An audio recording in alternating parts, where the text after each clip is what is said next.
இதெல்லாம் அபத்தத்தின் உச்சம். இதை வன்மையாக கண்டிப்போம்.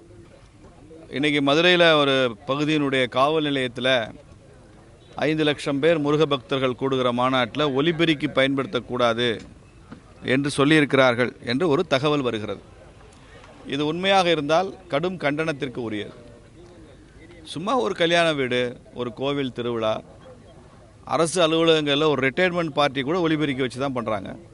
5 லட்சம் மக்கள் கூடுற இடத்துல ஒலிபெருக்கி வைக்கக்கூடாதுன்னா, அதில் இந்த நிகழ்ச்சியில் உத்தரப்பிரதேச முதலமைச்சர் யோகி ஆதித்யநாத் அவர்கள் வர்றாரு, பவன் கல்யாண் ஆந்திராவோட துணை முதலமைச்சர் வர்றாரு. அப்போ இவங்களாம் எப்படி ஒலிபெருக்கி இல்லாமல் மக்கள்கிட்ட பேசுவாங்களா? நீங்கள் திமுக நடத்தின கூட்டத்தை, ஏதாவது ஒரு கூட்டத்தை ஒலிபெருக்கி இல்லாமல் நடத்திருக்கீங்களா?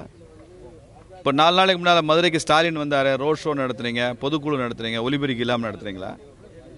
இதெல்லாம் அபத்தத்தின் உச்சம். இதை வன்மையாக கண்டிப்போம். இதற்கு எதிராக நாங்கள் பெரிய சட்ட போராட்டம் நாங்கள் நடத்துவோம். நிச்சயமாக ஒலிபெருக்கி நீதிமன்றத்தின் அனுமதியுடன் பயன்படுத்தப்படும்.